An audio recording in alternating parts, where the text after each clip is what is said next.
Bapak sekalian, hari ini Bapak Presiden menggelar rapat terkait dengan skenario pemindahan ASN ke IKN.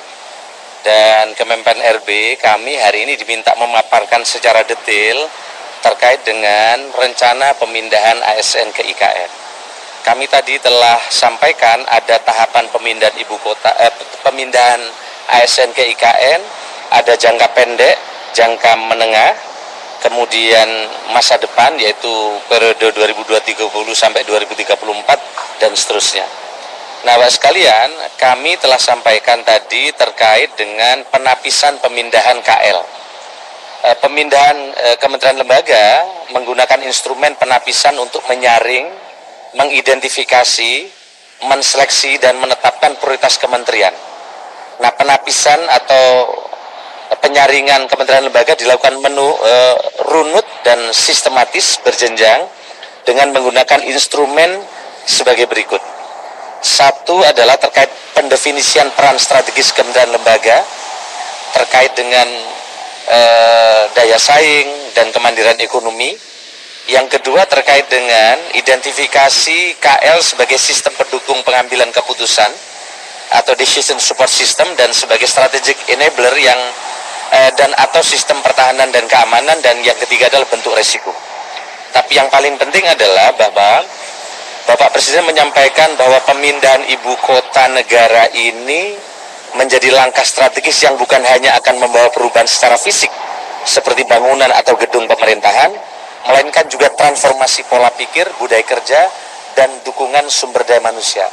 Oleh karena itu Kemenpan diminta membuat berbagai regulasi yang rigid dan detail terkait dengan pemindahan IKN yang akan dilakukan pemindahan dalam waktu dekat.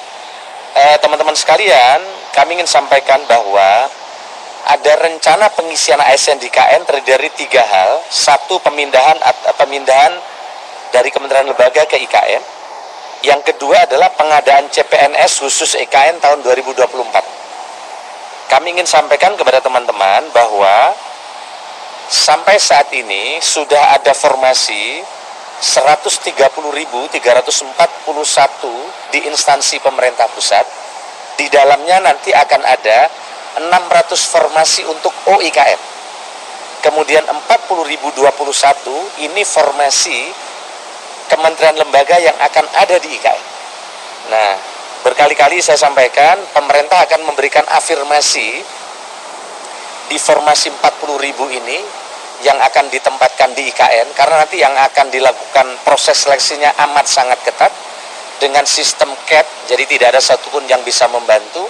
Dan di sistem ini ketika mengerjakan soal keluarganya bisa lihat. Namun demikian pemerintah pusat tadi Bapak Presiden telah memutuskan akan memberi afirmasi untuk putra-putri Kalimantan.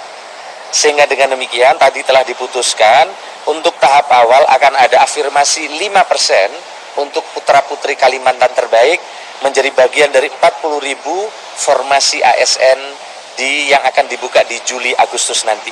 Berarti akan ada 2.000 putra-putri Kalimantan terbaik yang nanti akan diberi ruang afirmasi untuk di formasi CPNS fresh graduate di IKN. Yang kedua adalah kami sampaikan terkait dengan mutasi dari Pemda sekitar IKN. Di dalam rapat ini juga dibahas tidak semua PNS bisa mutasi ke IKN atau Pemdasus IKN nanti, tapi melalui seleksi yang terbuka secara kompetitif. Lowongan pegawai ASN harus diumumkan oleh IKN dan KL yang ada di IKN dan seterusnya dan seterusnya.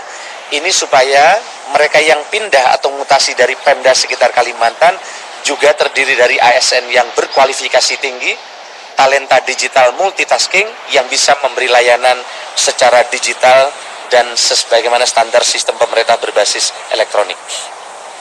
Lalu berapa dalam waktu dekat yang akan pindah? Kami telah sampaikan tadi dari kementerian mana saja, dari 38 kementerian dan lembaga. Tetapi hasil koordinasi kami dengan Kementerian PUPR dan Bappenas bahwa sampai dengan November nanti akan ada 47 tower yang jadi. Satu tower isinya 60 unit, besarnya 98 meter, jadi besar sekali. Satu tower, satu unit isinya 3 kamar. Nanti dari 47 tower itu 29 tower akan diisi oleh ASN dan 18 tower akan diisi oleh TNI Polri. Untuk ASN, jika satu tower diisi oleh satu orang, maka akan ada ASN yang akan pindah 1.740 ASN. Total Juli akan jadi 8 tower, totalnya 480 unit. Di September nanti ada 14 tower yang akan jadi berarti 840 unit. Dan di November akan ada 7 tower total 420 unit. Tadi telah diputuskan apakah satu tower ini sharing atau sendiri.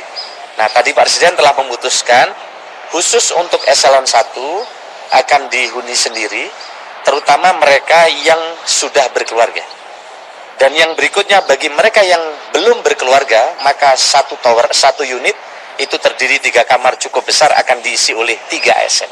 Sehingga dengan demikian bagi mereka yang telah berkeluarga akan mendapatkan satu unit apartemen. Dan apartemennya cukup besar yaitu 98 unit. Kami tadi telah sampaikan secara detail by name by address, termasuk misalnya Kemenko Marves di 2024 itu ada berapa orang yang akan pindah di September.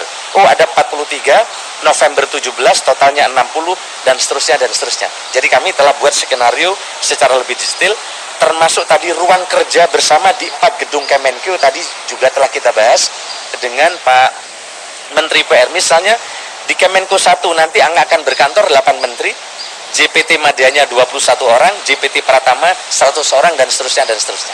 Sehingga dengan demikian kami telah sampaikan secara rinci berdasarkan hunian yang telah disiapkan. Kami kira itu dari saya kira cukup komprehensif.